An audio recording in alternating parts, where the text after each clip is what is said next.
Salut tout le monde. Bienvenue sur ma chaîne. Donc aujourd'hui on va continuer sur notre leçon 5. Comme je vous ai dit, dans cette leçon on va apprendre à s'interagir avec les formulaires. Ok? Alors donc en gros pour faire ça, euh, en fait pour être simple, je vais commenter euh, ce, ce to-do list. Voilà, ce composant to-do list, on va le commenter et on va apprendre à faire, à s'interagir avec les formulaires comme je vous ai dit. Ouais. Donc là je vais sur mon app qui est le composant parent. Du coup, en gros, pour être simple, je vais juste mettre la commentaire. Voilà, en gros, comme ça, on le voit plus, ok? Et donc, on va construire un autre composant, puis on va l'injecter dans ce composant app, en gros. Ok? Donc, là, en gros, je le ferme. Enfin, je veux dire pour l'instant. Ou sinon, je l'ouvre, voilà. Je l'ouvre, puis je le laisse à côté. Là, je vais faire un autre composante.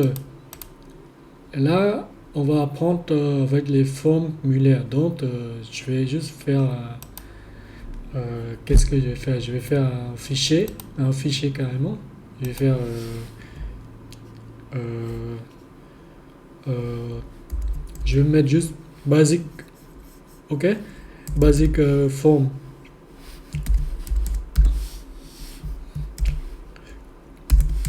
Voilà.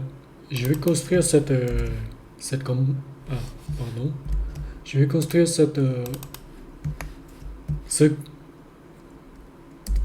ce composant basic form. Là, je vais sfc. Je vais juste mettre là. Pour le moment, je mets juste le titre du nom. Puis, je vais l'injecter déjà dans le composant, le, le app en gros, vous voyez. Là, je vais juste mettre ici, je vais mettre un commentaire, je vais juste mettre formulaire. Donc, je vais injecter ici déjà basic form. Là, je l'importe directement. Voilà. Et là, je vois le titre dans ce basic form. Ok? Donc, là, en gros, on va construire juste une forme. Vraiment, c'est très simple. C'est juste pour montrer l'interaction dans React avec les states. Entre le state et le formulaire, en gros. Donc, là, je vais construire juste une balise form. Une balise form. Ok? Pour le moment, action, je ne sais pas encore si je vais vous montrer la nouvelle méthode de la dernière version de React qu'il nous montre. Il y a une autre manière de s'interagir avec les states, en gros. Mais je pense que je vais vous montrer les deux. Sylvie, on l'utilise encore malgré la dernière version. En fait, elle nous propose d'utiliser la nouvelle méthode en gros, mais je préfère vous montrer Sylvie qu'on l'utilise en gros en fait actuellement en gros en fait par les devs en gros et donc voilà je vais vous montrer les deux choses. Bon là en fait pour l'instant je vais juste construire les structures de ma forme en gros.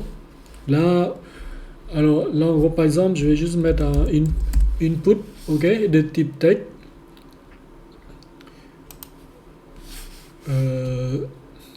pour le moment, je laisse le name, ok? Le ID, franchement, j'ai pas besoin. Et, et pourquoi je laisse name?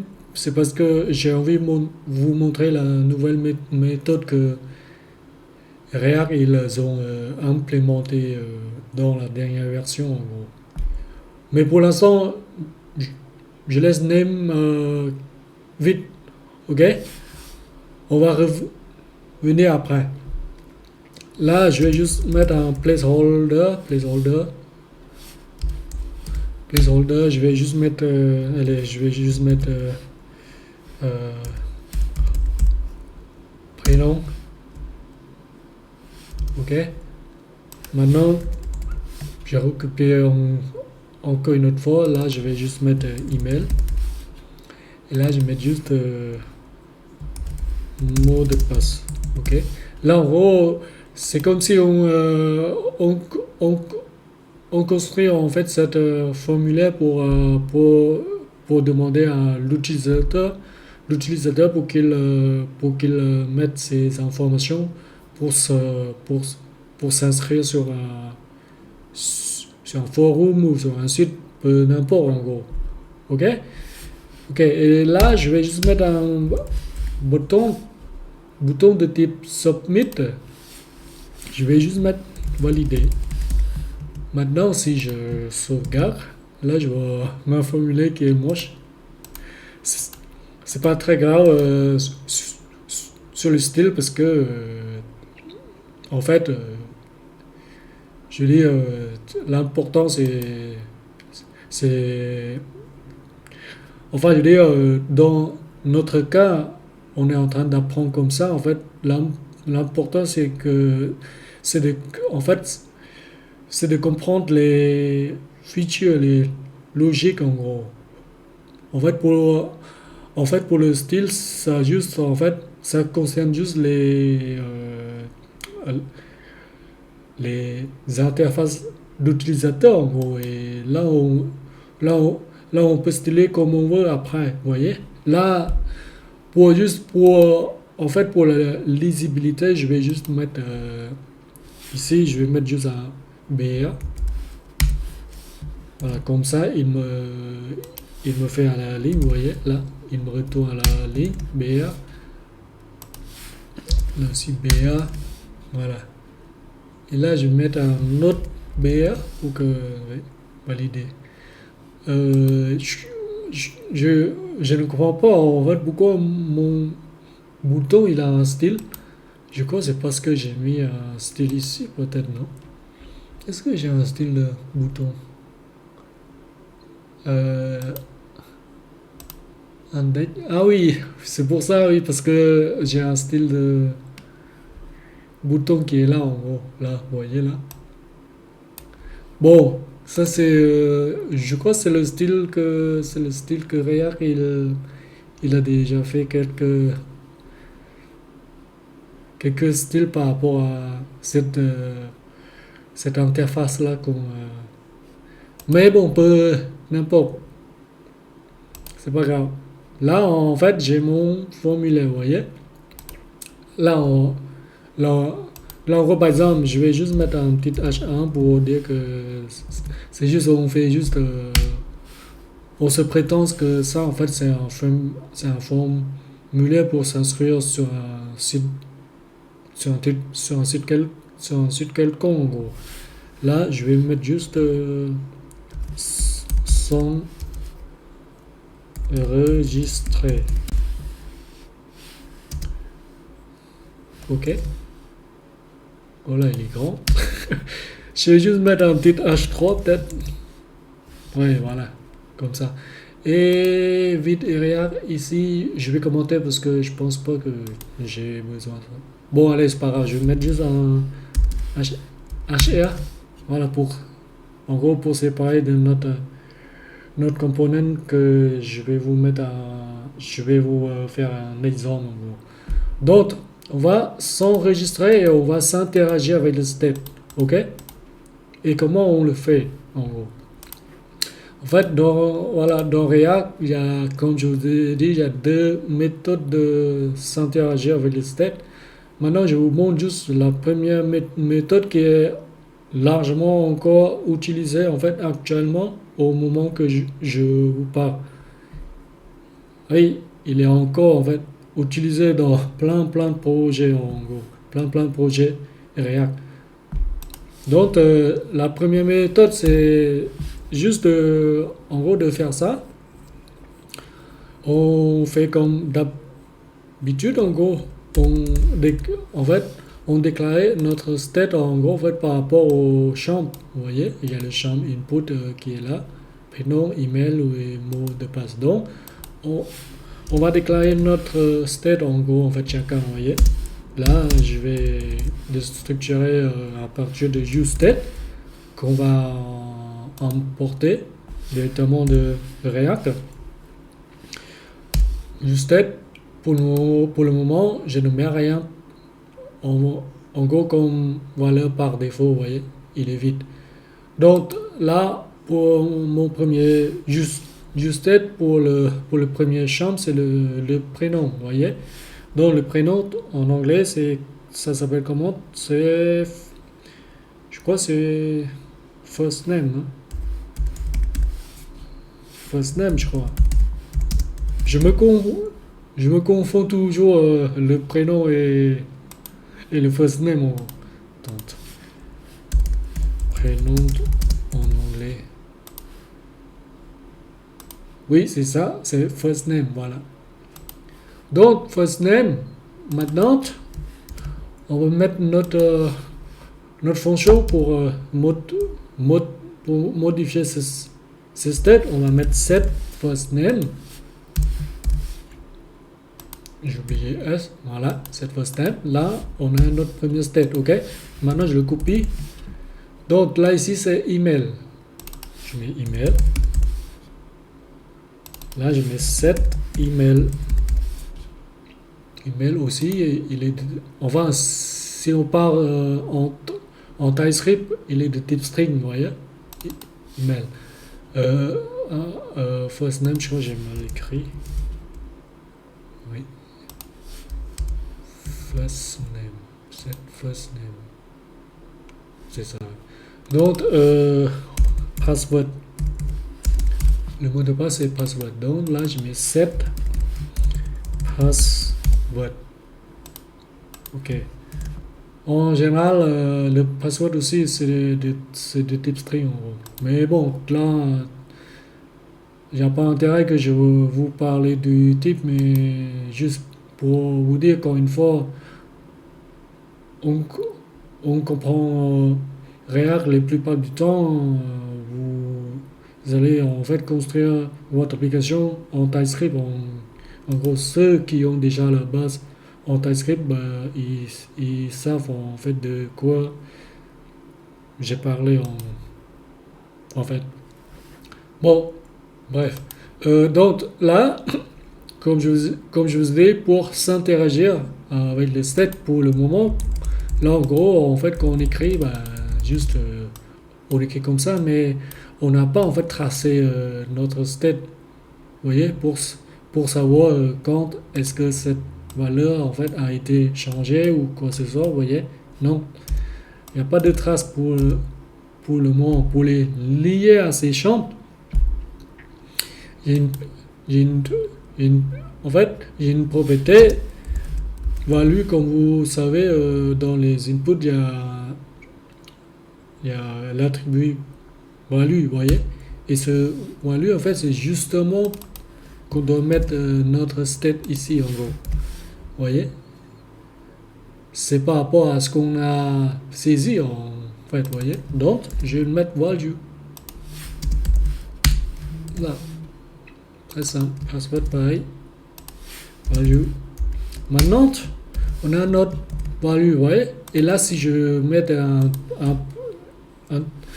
un tag, par exemple, hello, quand je sauvegarde, vous voyez là, vous voyez le mot ici, hello. Mais par contre, je ne peux pas modifier. Et c'est le but de toutes ces sets là, vous voyez. C'est pour interagir. c'est quand on modifie, en fait, quand on tape sur notre clavier, en gros. Voyez? Donc, pour le, modifier, on se base toujours sur le event handler dans JS, en fait, dans JavaScript, en gros. Et le event handler, ça s'appelle onChain. Vous voyez? onChain. OnChain, en fait, comme son nom indique, en gros, il change, qu'on change de quelque chose, en gros. Maintenant, je vais juste mettre ici une fonction fléchée, parce qu'elle sert à ça, en fait. Elle sert à... Et on met tous les sets là, vous voyez là, et cette fonction fléchée, en fait, elle nous donne un event target, en gros. Si vous avez la base en JavaScript, vous savez qu'est-ce que c'est, en gros. Ok? Et maintenant, le event target, je peux le mettre ici. À chaque fois quand je modifie les choses, maintenant je fais juste... Vous pouvez appeler event ou EVT, mais en général, on met juste i. Et après, on sait que c'est un event, en gros. Maintenant, je mets juste i dot target, vous voyez là, il y a la propriété dot value. Là, value. Maintenant, je sais sur ce champ. Maintenant, si je modifie, maintenant, je peux modifier, vous voyez. Maintenant, je peux taper, je peux supprimer comme je veux. Ok. Maintenant, ici, je vais retourner, je vais le laisser à vide. Voilà. Maintenant, ça y est. Ce champ-là, maintenant, je le traque. Maintenant, je le traque. Je savais que, voilà, quand sera sa valeur modifiée, voyez. Maintenant, c'est bon pour ce champ. Maintenant, on va faire la même chose comme les autres champs. Là, c'est très simple. Je vais juste en fait copier, coller comme ça. On va pas en fait on va pas perdre du temps. Là, je crois que j'ai mal fait. Je vais supprimer celle-là. J'en ai déjà. Maintenant, je change juste cet email ici, vous voyez. Voilà. Là aussi, pareil. Maintenant, je vais faire la même chose. Je vais juste en fait copier le onChain là. Maintenant, je vais mettre cette password. Et maintenant, c'est bon. Maintenant, je peux le faire je peux changer tous les trois, vous voyez. Voilà. Et juste là, ici, en fait, ici, pour le email, je vais juste mettre type email. En fait, c'est pas un type tag. Même celle-là, ça, c'est un password. Voilà. En gros, comme ça, quand on tape, on ne voit pas notre password. Voilà. Là, c'est la première méthode qu'on s'interagit. Et maintenant, quand on clique sur le bouton Submit, vous voyez, quand on clique sur le bouton Submit, justement, on aura besoin de toutes ces stats. Et là, en fait, comme on a déjà en fait, déclaré notre stat qui est ici, dans le form, en fait, il a besoin d'un autre event qui s'appelle onSubmit. Et le onSubmit, il prend un submit handler, en gros. Donc, on va faire notre submit handler ici. Moi, je vais déclarer compte. Je vais juste mettre handle submit. Voilà. Comme il a dit, handle submit, c'est une fonction. Voilà. Et maintenant, je le passe ici. Vous voyez. Voilà. Maintenant, je veux savoir, je veux prendre ici, je vais loguer prénom, email et password. Vous voyez, là, pardon. Maintenant,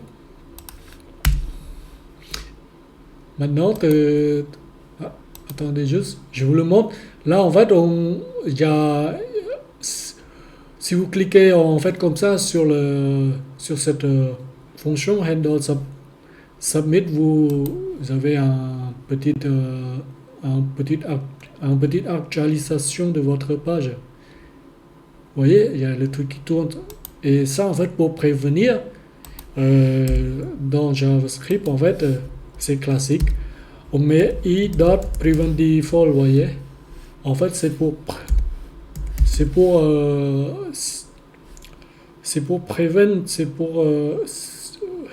prévenir que euh, euh, le comportement par défaut, en gros. Vous voyez, prevent default. Maintenant, je fais comme ça, bah, maintenant, ça y est. Maintenant, ma page, elle ne se refresh plus, vous voyez. Voilà. Donc, on met toujours ça, en gros, vous voyez. Voilà.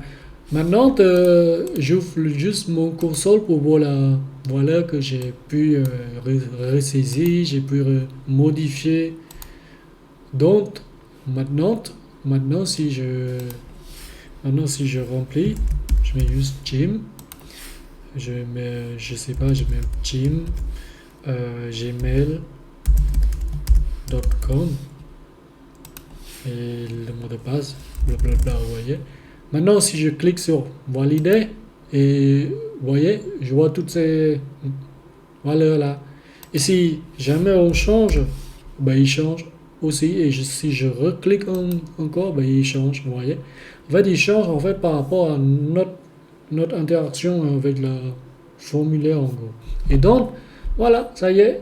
Maintenant, encore une fois que après, vous pouvez faire la vérification. Est-ce que vous voulez que le prénom qui soit en gros, en fait, combien de... Vous voyez la longueur d'un prénom, si c'est trop long, vous refusez ou je ne sais pas, ou, voilà, vous voyez, peu n'importe. Et si vous voulez faire la vérification sur les emails, tout ça, est-ce que c'est la bonne format ou non, c'est ici en fait, vous devez le faire en gros, vous voyez.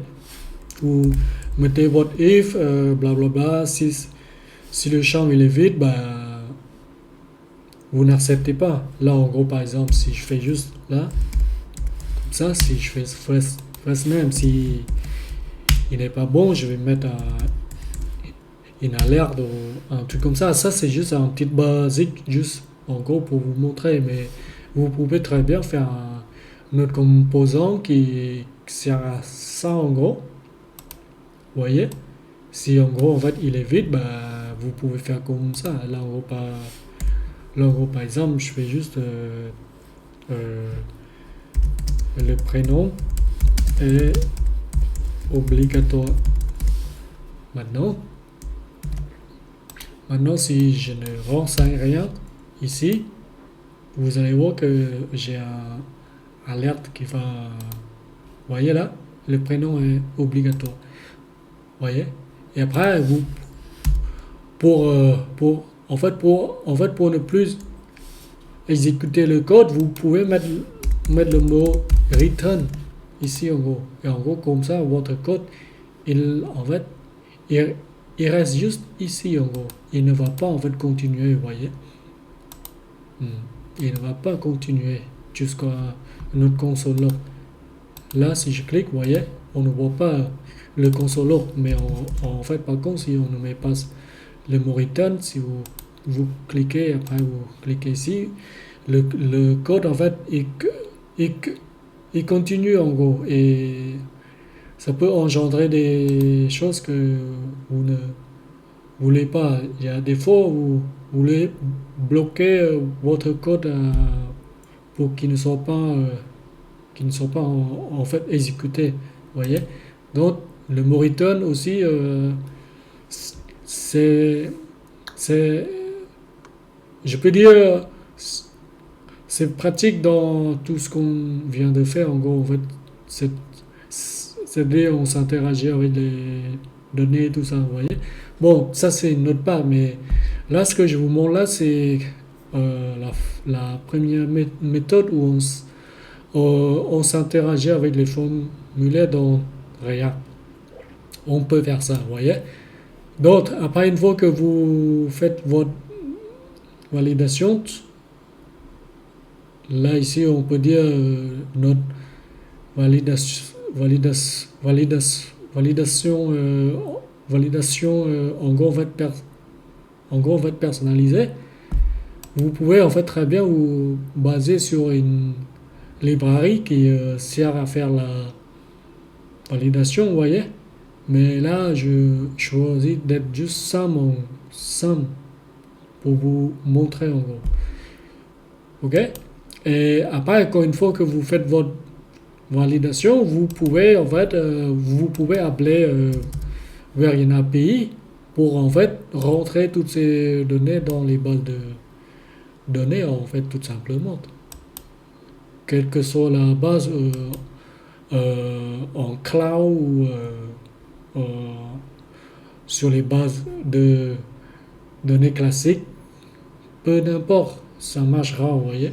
Quand une fois que vous avez fait votre test, voilà tout ça, quand une fois que vous avez des données qui est bien bien comme il faut que vous avez envie qu'ils soient en gros, ben, vous prenez toutes ces données, puis vous l'enregistrez dans votre base. Voilà, tout simplement. Donc là, c'est la formulaire de la première méthode. Ok. Maintenant, je vais vous montrer la deuxième méthode. La deuxième méthode. Maintenant, je vais commenter ça. Voilà. Je vais commenter ça parce que, comme là, je vais vous montrer la deuxième méthode. Du coup, la première, on va, on va le laisser là. On, on peut dire ça. Donc ici, je vais commenter, ok.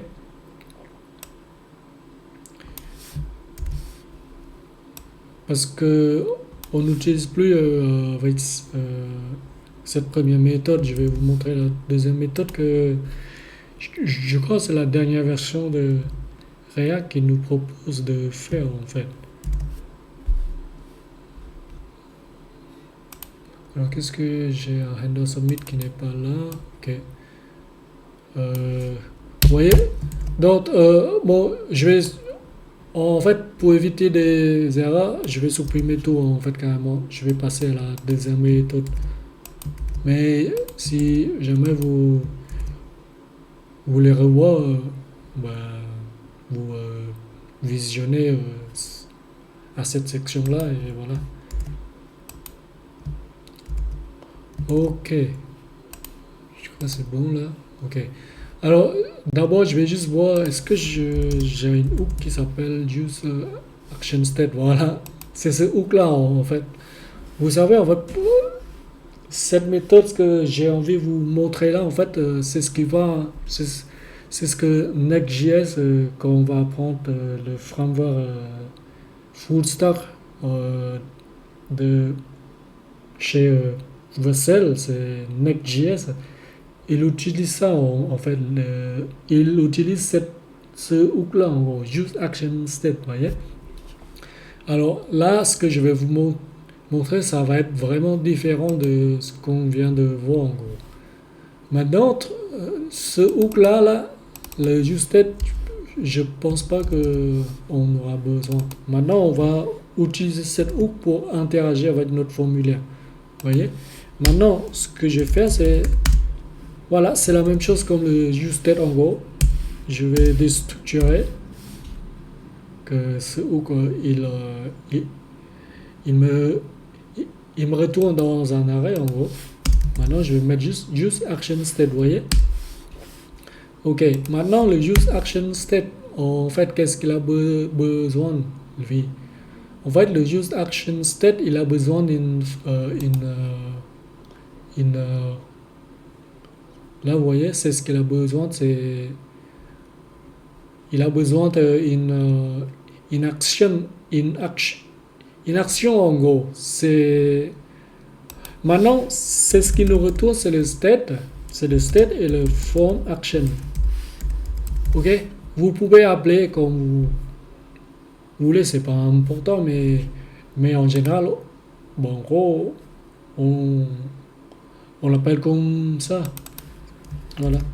Moi, je vais, et justement, et le form action, en fait, on met dans l'attribut action, vous voyez, parce que form,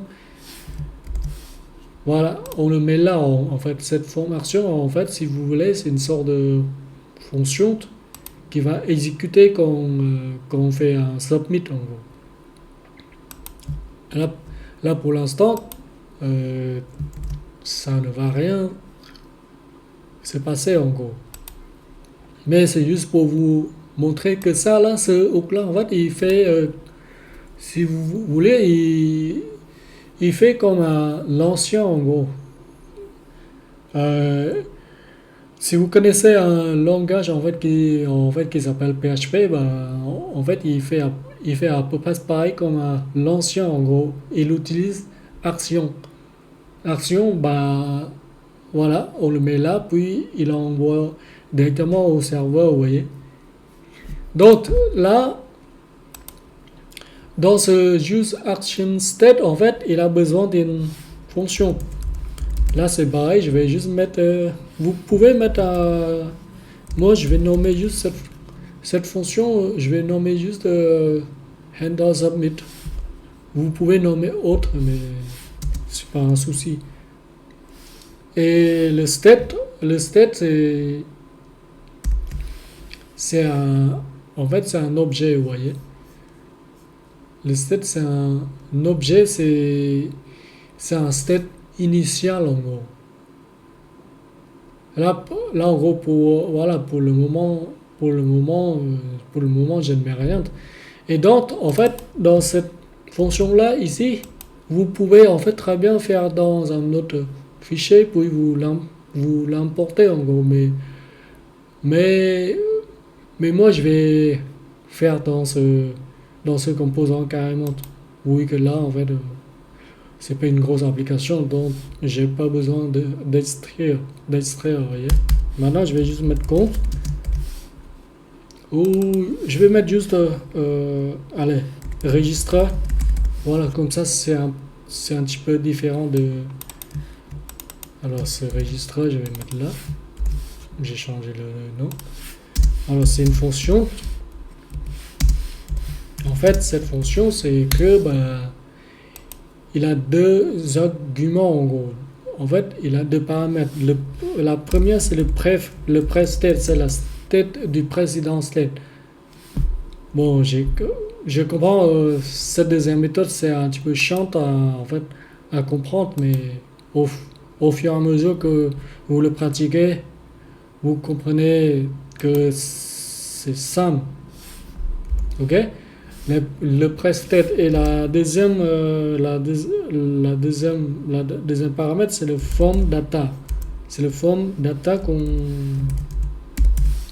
en fait, le form data que cette fonction, il reçoit. Vous voyez? Donc, là, si vous voulez, je vais juste mettre un console log de form data. Le form data, ok? Et donc là, et c'est là que l'attribut name sera utile parce que en fait il sert à mettre là en gros par exemple je vais juste mettre first name, ok.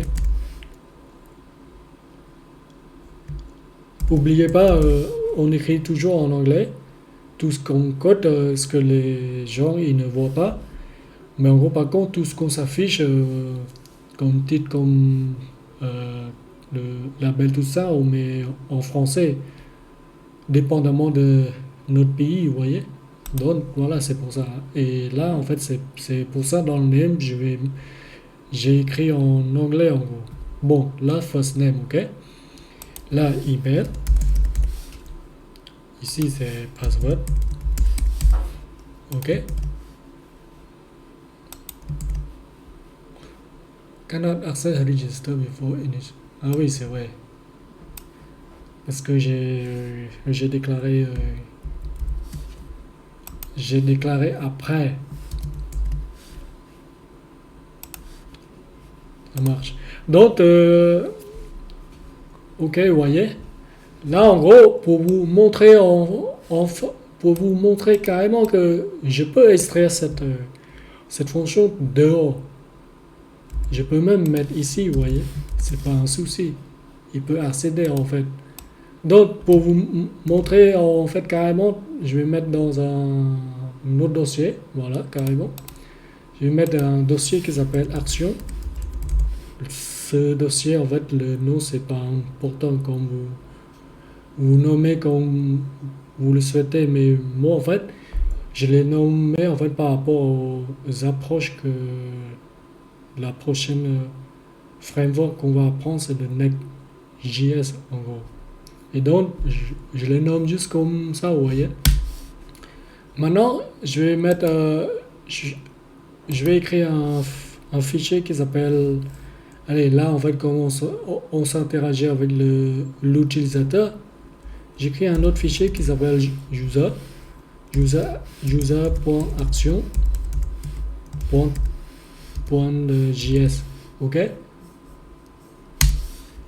Donc là, ce que je fais, je colle cette fonction ici. Vous pouvez en fait faire, vous pouvez en fait export carrément comme ça en fait votre fonction, c'est pas un souci, mais moi j'ai choisi d'exporter comme ça en fait. Ok, c'est pas un problème. Donc maintenant pour utiliser cette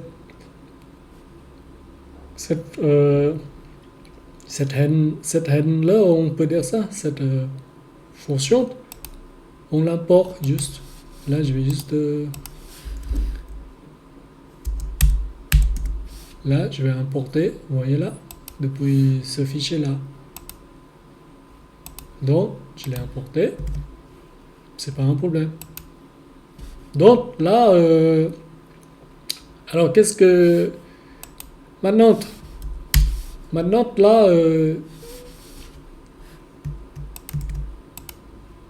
maintenant j'ai fait les nécessaires. C'est-à-dire j'ai importé cette fonction qui est le responsable de tout ce qu'on fait le submit en gros depuis le formulaire. Donc là, si je rentre un truc qui est, voilà, vous voyez, des voilà en gros. Maintenant, si je fais valider, pardon parce que j'ai mis le type d'email, du coup il me cherche.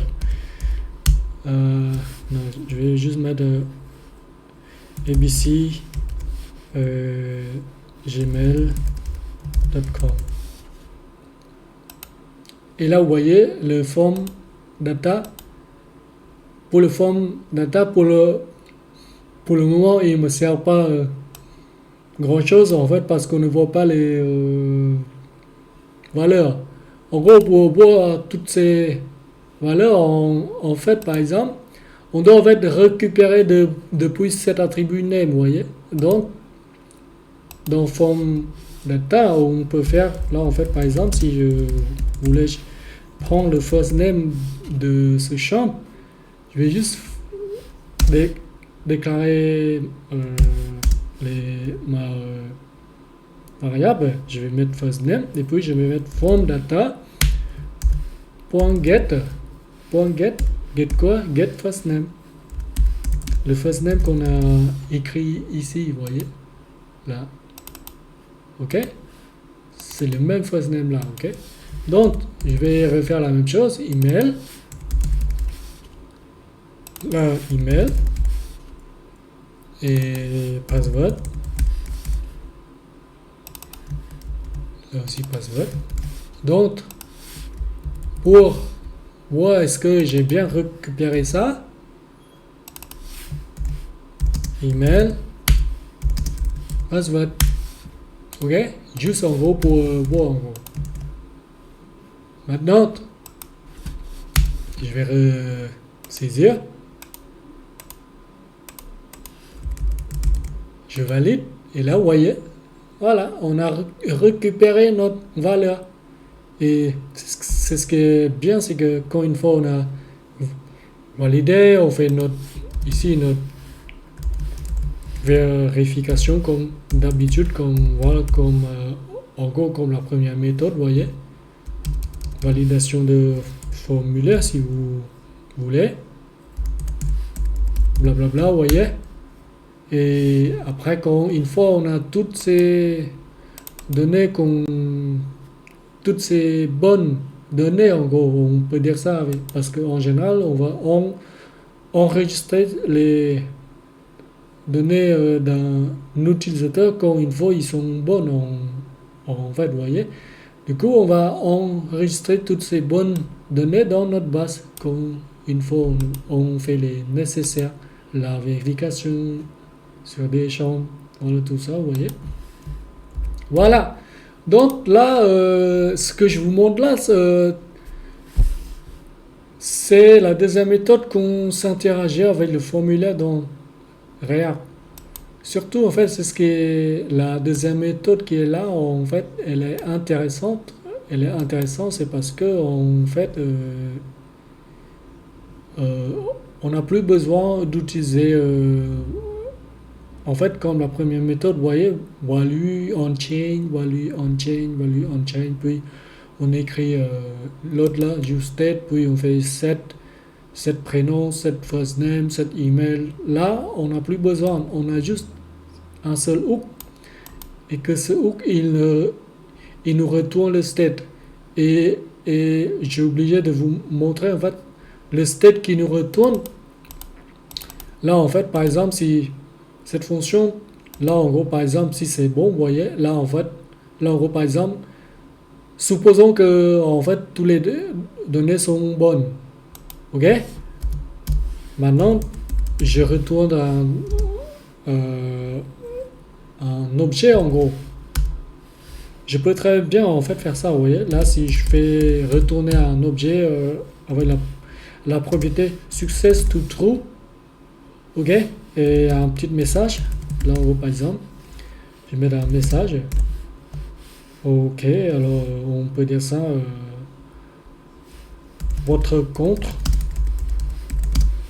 a bien été créé. Voilà.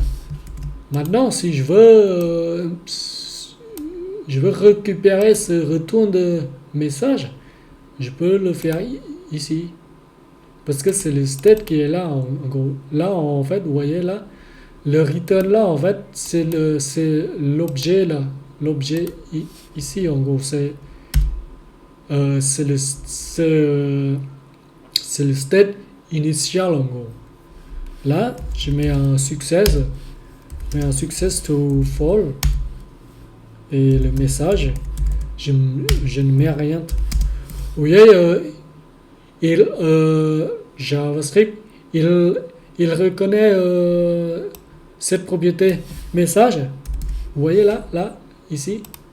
Et pourquoi? C'est parce que en fait, il a pris en fait comme référente ici en fait avec cet objet qu'on a retourné depuis cette fonction en gros.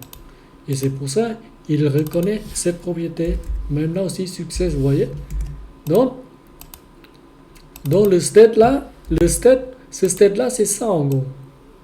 C'est cet objet là en fait. Cet initial, c'est le state c'est le state qui en fait qui contient cet objet là en gros, vous voyez. Et donc on peut vérifier si le state est bon, vous voyez. Là en gros par exemple, je peux mettre dans un useEffect. On peut utiliser useEffect pour vérifier. Là, je vous montre juste en fait cet exemple qui est aussi en fait qui est aussi important. Là, on vérifie si state.success, vous voyez, si state.success, c'est-à-dire qu'on a retourné ici là, si il est true, ok. Si il est true, je vais faire un truc. Là, je vais mettre Allez, je vais mettre un alerte. Donc, je vais mettre un state.message. Donc, c'est le message que j'ai envoyé à partir d'ici. Et si vous faites votre validation ici, en fait, par exemple, si vous vérifiez que si le first name, vous voyez, si le first name ou je sais pas, si email il est vide ou le mot de passe il est aussi vide, dans ce cas, je peux retourner à un autre step là. Je vais faire ici. Là, je retourne à false. Voilà, parce qu'il n'est pas succès. Et je vais mettre de différents messages. Là, je vais mettre juste chante obligatoire. Vous voyez? Là, je vais mettre tous les chants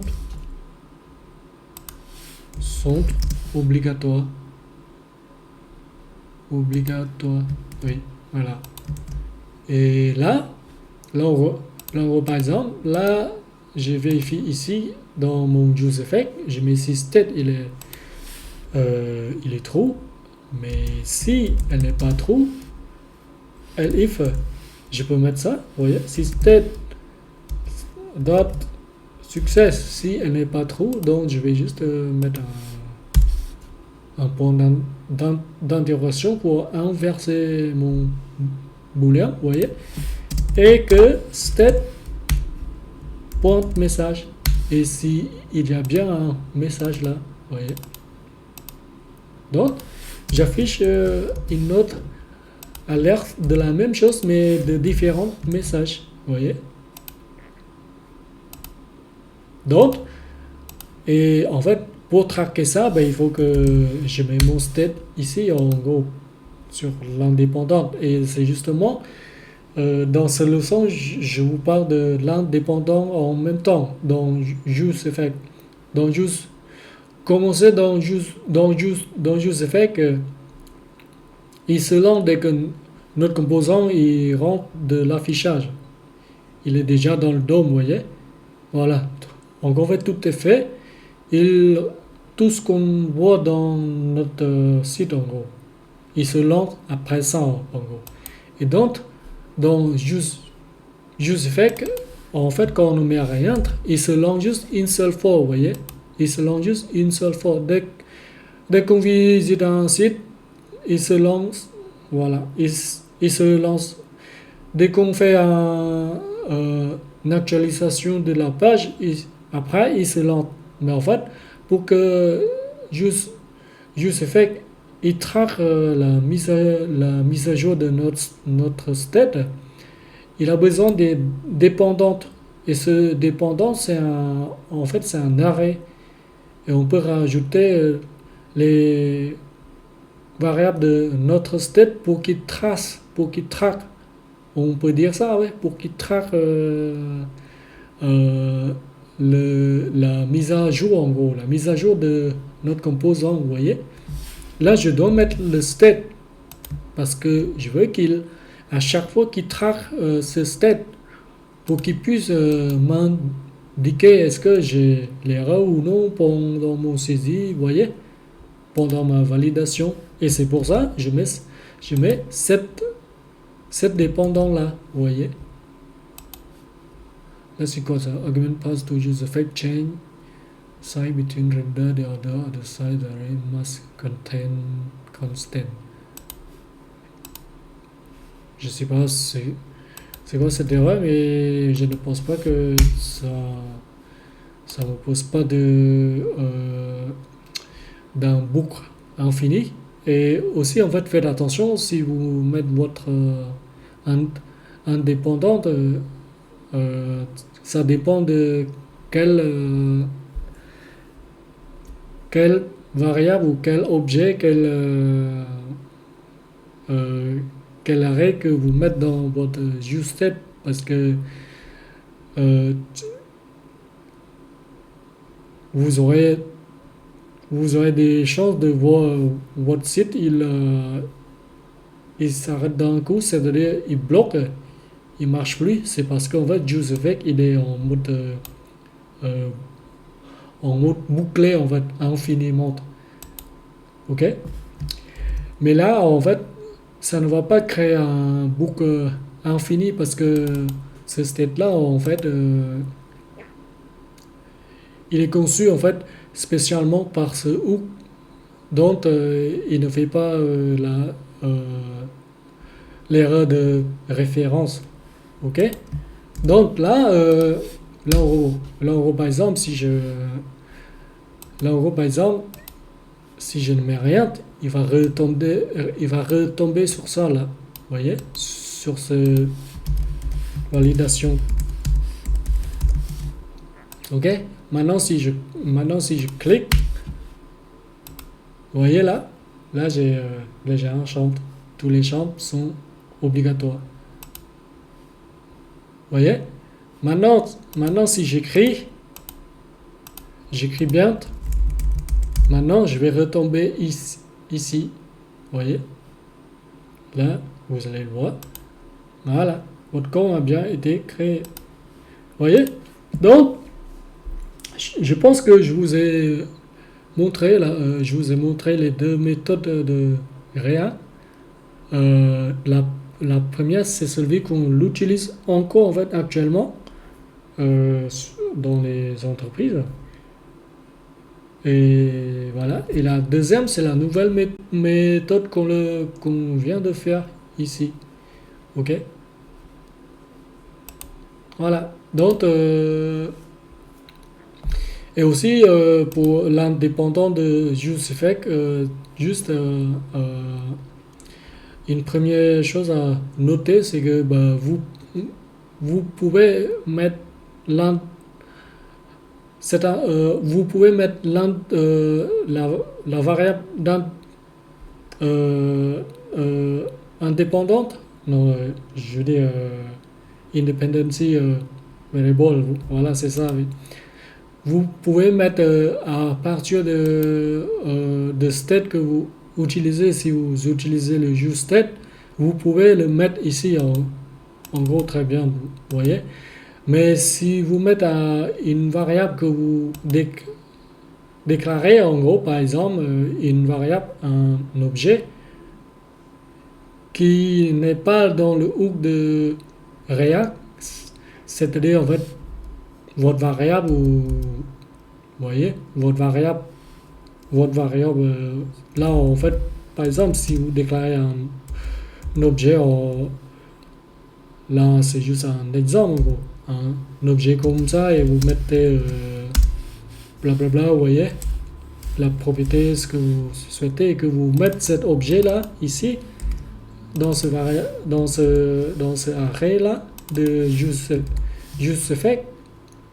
Votre JustFake il va faire un boucle infini. C'est parce qu'en fait il se référait à chaque fois quand votre, votre composant il rentre votre affichage dans votre site, à chaque fois il se relance et pourquoi c'est c'est parce qu'il fait référence d'un nouveau objet en gros. Ok? Et c'est pour ça, c'est vraiment déconseillé de faire ça et puis mettre un truc comme ça.